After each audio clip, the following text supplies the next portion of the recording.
You're live. Hey everybody, Chris Armitage here for what should be our weekly Q&A. So I welcome questions. If anyone wants to ask about the campaign or about me, our platform, my background, our district, I entirely support that. While we're early in this and people are checking in, I also want to encourage you to reach out to the campaign. You can DM us on any of our platforms. And we are looking for text bankers. We're looking for people to help with our outreach through the community. I think this week we connected with 11,000 people in the district, and our goal is to hit 100 active volunteers in the next week or two. So I hope you'll help contribute with that. Some more information as well.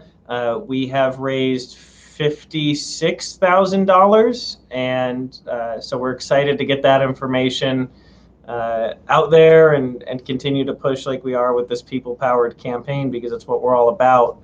Some good interview clips have come up on our Facebook if you want to find ways to support. I know everyone's pretty concerned right now. A lot of people are out of work, don't have health insurance, so much for that employer-based health insurance that millions of Americans apparently loved, because then that's the best part of losing your job is now if you get sick, you have no safety net for most people, right? And I've experienced that personally. That's part of what we bring to the table. You know, you fill out something when you're running for office called endorsement questionnaires, and that involves telling your story and telling your stances on the issues. And the question that's on everyone is, why are you running?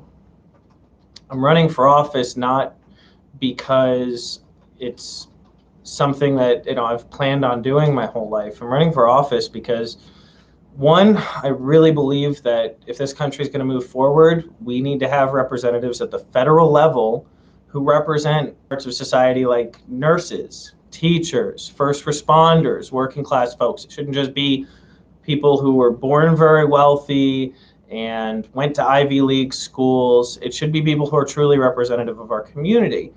I believe that I've met nurses who are more competent and capable at handling diverse tasks and learning new skills than plenty of folks I've met who were just born into money. They lucked out. They won the lottery with their genetics, with their history. And really, if we want our society to prosper and succeed, we need a society that makes sure opportunity is available to everybody. I got asked the other day about what I'm going to do to increase the efficiency of our government. And that's important. That matters. I think weeding out corruption is the number one part of that. But also, it worries me that the main question everyone isn't asking is, how about we stop being the only developed, modernized nation where children die because they don't have insulin, where young people and adults get turned away from the hospital. When my mother went to the hospital a few years ago and she saw a woman who was having a heart attack being carted in, and they were shoving insurance forms, a stack of insurance forms, in her face. In what world is that okay? And we're the only modernized, industrialized nation that deals with that. It's not an accident. For decades, the pharmaceutical industry has invested a lot of money to make us scared of change, to make us scared of a system that would actually be more efficient. Over the last few years, millions of people have been kicked off of their health insurance. And over that time, the pharmaceutical industry has massively increased their profits. It should really worry us that their profits go up when they deny us care. Now, if there weren't 30 other countries across Europe and across Asia that have universal health care, if those 30 countries weren't doing it and had less of a deficit than we do, I wouldn't be advocating for universal single payer. But the fact is, we have a use case. There's only one country that does it like we do, and there's only one country that spends as much money and has millions of people who are uninsured and tens of millions of people who are uninsured. Meanwhile, other countries manage to guarantee insurance for everyone and save money. And again, I welcome questions. Feel free to bring them. We got our tech guy and treasurer, Steve, over there, who'll send questions my way. But the system as it is right now is massively inefficient, wasteful. And if you're not bringing a solution to the table, then you don't get a seat. You don't get a voice in that decision, in that conversation. That was something we were taught in the military. If you're going to bring up a problem, you better come with a solution. And so the answer is do what's working other places. It's really that simple. And so that's why I'm proud to advocate for single-payer universal health care. And there's a lot of discussion of Medicare for all, which I'd happily support. But I also want to say that something that interests me is TRICARE for all, which is what the active duty military folks had. It's what I had when I was active duty. It covers millions of Americans. The doctors are staffed, they're paid, they're salaried, and they're happy to do their work. They take care of folks. That's their job.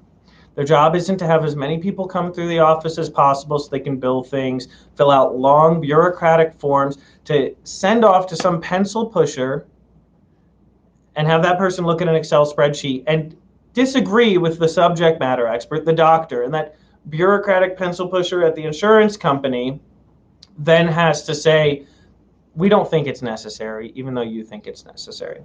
And people die because of it. And if that's not affecting you, congratulations. But there's millions of Americans, and almost every single person, every single event we do in this district, people have horror stories about being denied healthcare, about being denied coverage, about being denied treatment, and suffering because of it. I hope that we don't live in a society and suffering because of it. I hope that we don't live in a society where something has to affect us personally for us to decide to act and to make a difference.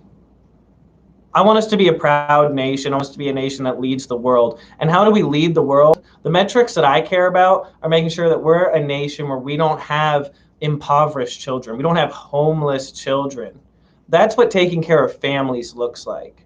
That's what having a strong society looks like. If you care more about the Dow Jones than you do about our families, about the food that is in people's mouths, about parents who are working full time who can't get groceries, that's the priority we need to be paying attention to. How do we take care of the people who live here? The economy exists to serve the people, not the other way around. I value human life. That's why I'm in this race. I'd love to just be telling jokes. I'm okay at it. I'd love to just focus on that, but that's not the option we have today. With COVID-19, we've seen that this crisis has gotten very real very quick, and people who are used to denying reality, well, they're not going to be able to deny the reality of this. Looks like we have a question. What happens to the people who like the health insurance they currently have? That's a good question. So the question is, really my question to that question, do you like your health insurance or do you like your doctor? Do you like your treatment? Do you like the facility you go to? Now, imagine if we had private fire departments. You'd end up with these long plans that are very complicated, and the fire department shows up and they say, oh, it started in your kitchen. Your plan doesn't cover kitchens. We don't have the kitchen coverage plan. It was only $20 more a month. Why didn't you get it? And so you might feel like you like your current coverage, and that's great. It really is. But you like your coverage until you find out that you have that one thing that isn't covered, that you have that doctor that isn't in network. We want every doctor in network. We want no copays. We want no deductibles. That's what I advocate. That's the plan I would like to see. Because I believe that if you're a human, you should be able to go to the doctor. And if that was some pie in the sky thing that was unachievable, I wouldn't advocate for it, but I'm a pragmatist. Let's do what any of the countries that spend less per capita than we do on healthcare do. It's great if you like your plan, but you know what you could compare it to also is running a business. And you can say if other places are providing quality coverage where every doctor's in network, every facility's in network, if they can do that and spend less money per capita and the people are satisfied, then it's time for a change. We want to be a nation of generosity, of compassion. And that's how you have a bright, prosperous future. If, as a nation, we stand for selfishness or greed, we will fall.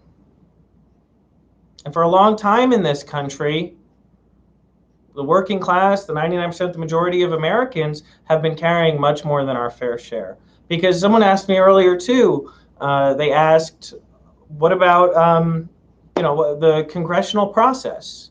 for getting treatment passed quicker, getting plans passed quicker? How do we get things through Congress quicker in an emergency? That's not the job of Congress. The executive branch is supposed to be taking decisive action, clear, well thought out, and effective action. The systems aren't the issue right now, it's the corruption.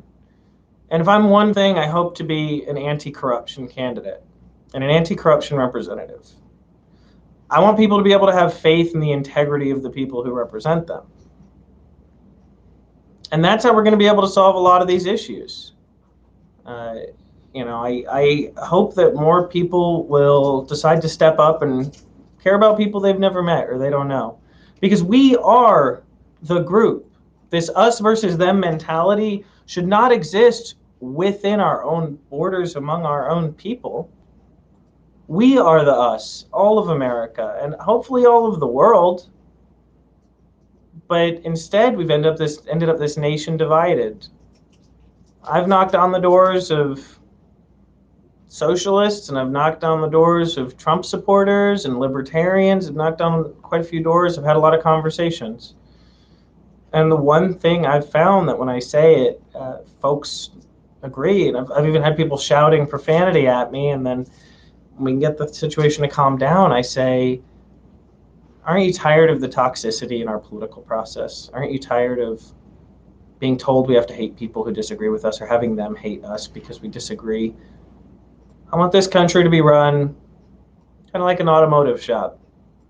You get the car in, you take a look at it, and you decide which parts are going to swap out, what you're going to flush out, all of those things. It should be a surgical process. It should be a process where you just look at problems and try and find solutions. But corruption is the reason that that's not the case, because people in politics, you see the net worth of the people who get into politics skyrocket over the course of their careers. We don't need career politicians. I think that most people can do a fine job as long as they can listen, as long as they can exercise good judgment. It's part of why I believe also that we should have more military folks in the government. And that's something I believed for a long time, is because if there's one thing the military taught me, it's how to get along with people from very different backgrounds. So that's one of the things you learn, is you're spending time, maybe a 12-hour shift in a car with somebody who you worked with, or who's from rural Alabama or from the Bronx, and you better learn how to get along. We got another question. How do we fight the big insurance companies who make so much money from holding people hostage? I appreciate the question, Dan. It might have to happen at a state level. That's how Canada did it. It started in Saskatchewan, I believe. And so there's a great group I'd love to give a shout out to, Whole Washington. Please check them out. I've endorsed Whole Washington. They're fighting for single payer in Washington State. Is it that hard to believe that a system can be more efficient when you're not paying CEOs $50 million, when you're not paying lobbyists tens of millions, when you're not throwing billions of dollars at politicians who are running for office, when you don't have all these middlemen in between you and your care? Is it that hard to believe that that would be less expensive? I don't think so. But they're going to spend a lot of money to try and convince us that it is. So how do we fight? In your city, in your state, vote in every election. As I've been mentioning a lot lately, the Reverend Jesse Jackson, when he was running for president, a speech that everyone should look up, talks about how our votes are like rocks laying on the ground and we're David versus Goliath. Pick up your rock. And that's your vote. All of us need to reach down and pick up that rock. Because the fact is, if impacted and marginalized in the community, we need to get the ability to vote to everyone. There's still states across this country where people end up waiting 10 hours. And so many of our communities are completely ignored. They're silenced. Their voices shut off. We need to be able to make sure that that information is given to people transparently and they have the ability to vote. We should have a national holiday for voting. The United States actually has far fewer federal holidays than most nations. We're also the only modernized, industrialized nation that doesn't provide guaranteed paid time off, sick leave. In the military, we had 30 days of paid vacation a year. We had universal single-payer health care. We had a living wage. We had guaranteed housing. We had guaranteed food. I want you to have that. Why doesn't my community deserve that? Why doesn't my family deserve that? Why doesn't everyone that we know deserve that? There are a lot of ways to serve your country. Pay your taxes, vote, raise good children, lift up your community. That's how you serve your country. You don't just do it with a gun. And so you deserve a quality life. You deserve dignity. See if we got another one. How can we improve the speed of COVID test production and more effectively distribute them to providers? That's a good question, Aaron. Right now, it takes investments and it takes coordinated action. The failure of the federal government has weighed us down. It has. Leaving this up to states, we're seeing the challenge that goes along with it. This crisis will be massively extended because you're going to have states right next to each other that are taking very different actions. And the virus doesn't care about the borders. What we should have done, and what we should be doing now that isn't happening, is using the Defense Productions Act to mandate that just like when we went into World War II, I don't think we were some evil, socialist, terrible place when we entered World War II. We used the Defense Production Act, and instead of building guns and bombers and other planes, we produce ventilators, we produce masks, we produce things that people need that will save lives, which has consistently shown to be good for the economy too. But they're not actually fighting for a strong economy. They're fighting to enrich themselves. As far as the test productions, we should really be communicating a lot more with South Korea. They've done an incredible job. We had our first case on the same day as South Korea. And by the way, they have universal health care. Now, we've burned so many bridges that the COVID test production is going incredibly slow. They're not getting top-down instructions. They're not getting mandated support thanks to from the Defense Production Act use. So it's just going to continue to trudge along and be piecemeal. The lessons we need to learn from this are something we need to be paying attention to right now. We need to be demanding change from our elected officials. Let's see.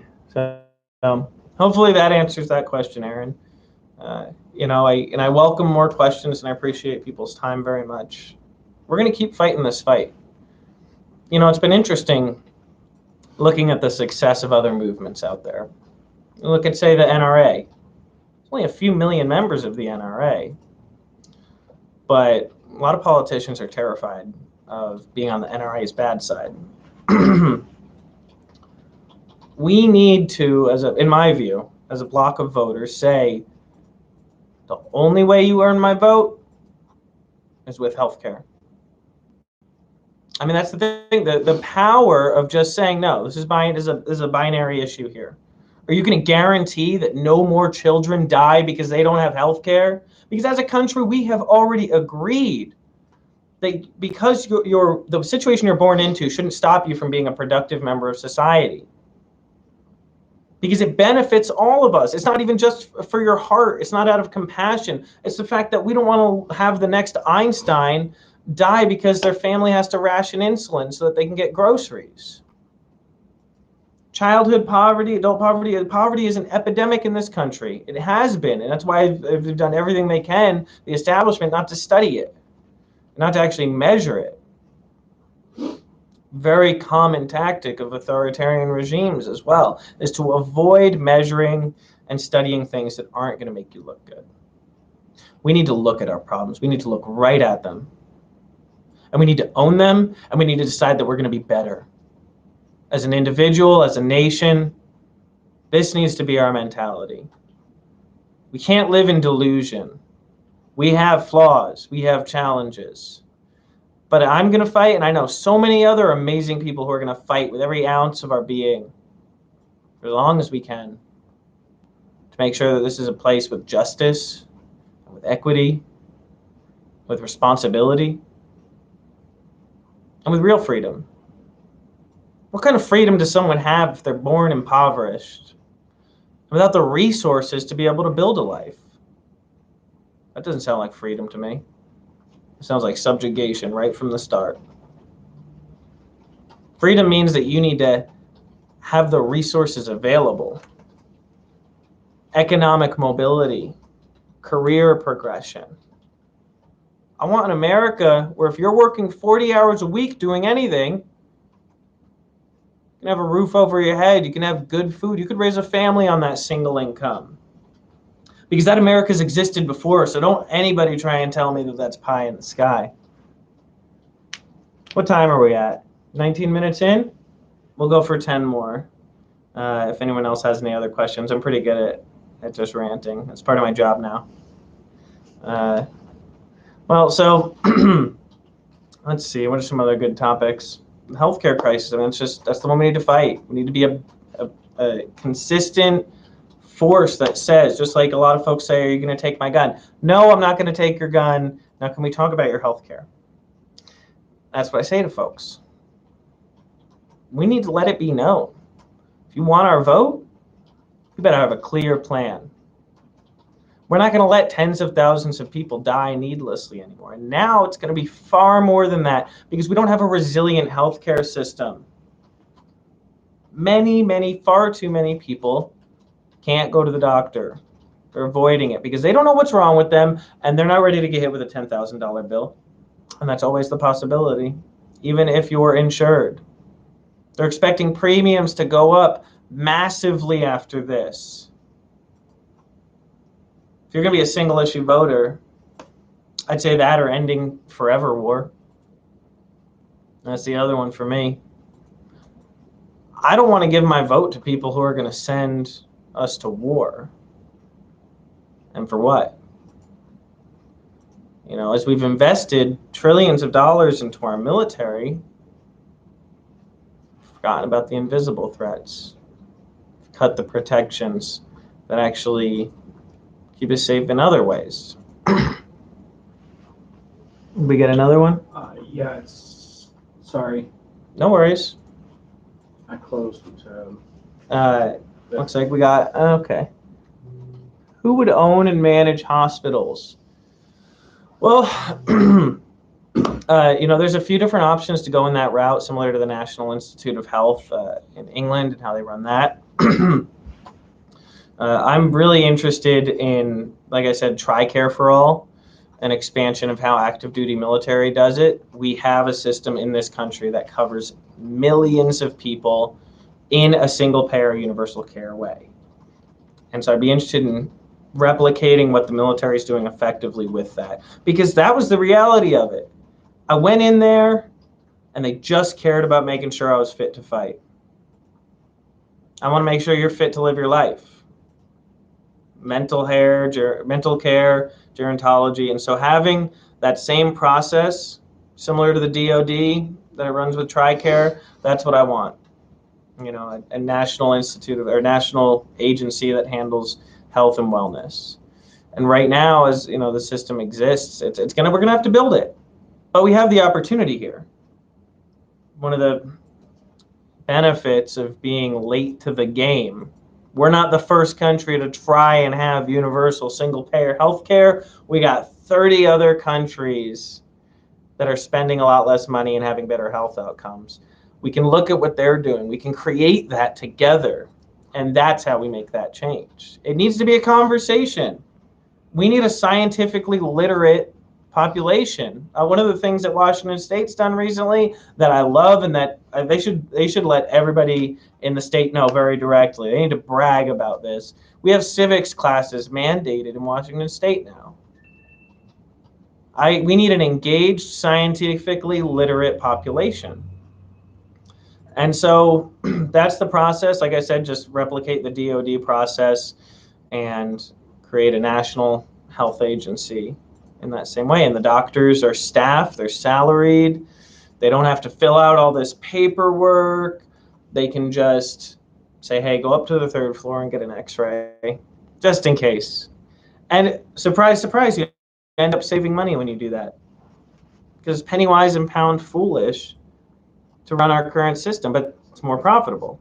5% of the people in our healthcare system are responsible for 50% of the costs, and it's because for a lot of people, they go to the ER when they go to the doctor. That's their only option.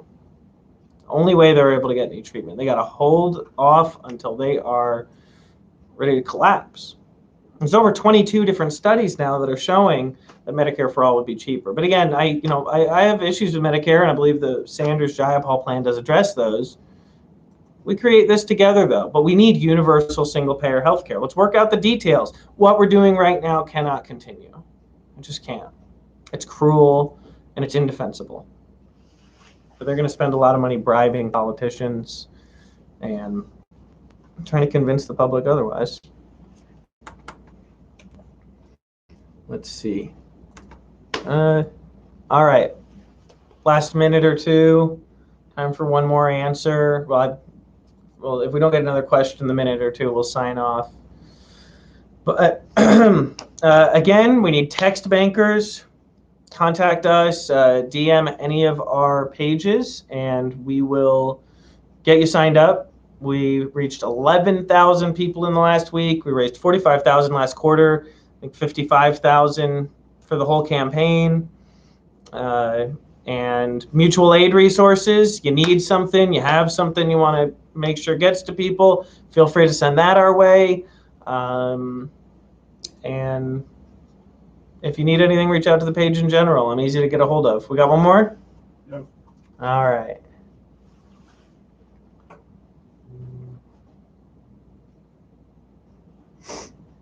Okay, so it says, what about prescription costs? The cost of insulin has skyrocketed and states are finally waking up.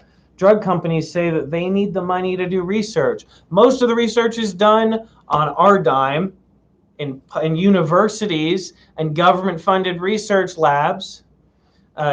Every other country manages to sell their insulin for 10 times less, 100 times less, 1,000 times less.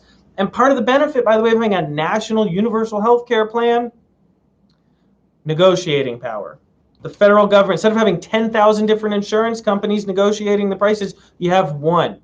It's time the government stop writing blank checks, because that's part of how we're getting, I'm just going to say it, screwed over there in a lot of different places. It goes for college too. Is because part of the grift, part of how they steal from us, is the government will say, charge us whatever you want and we'll pay it, or other people will pay it. They get blank checks, or they get to send people massively in debt.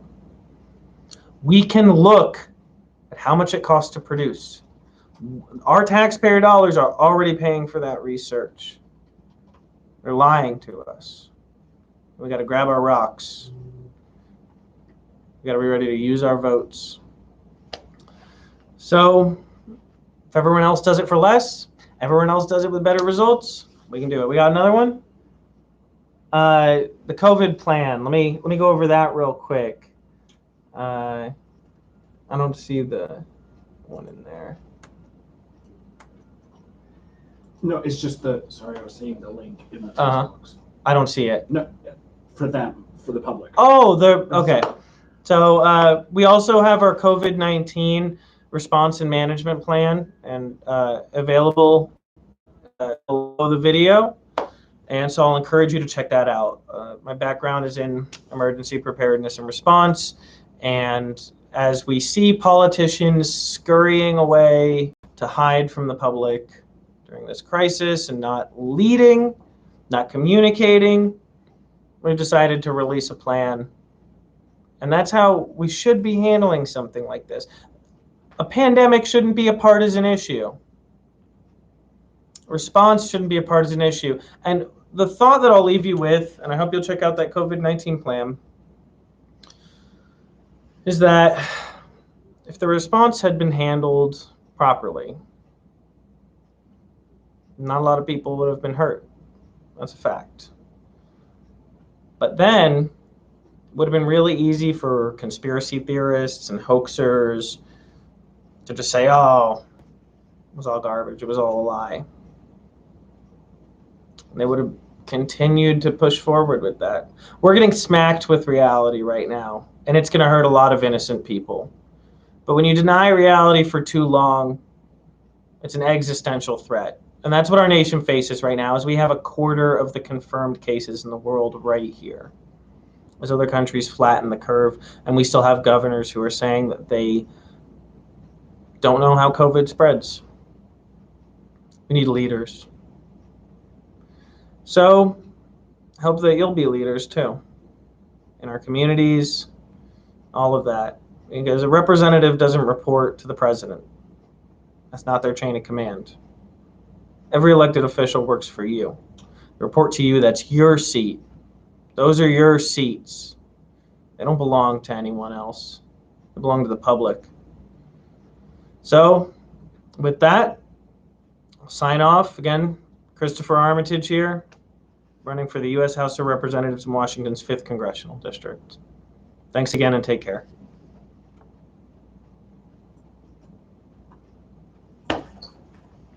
How'd I do?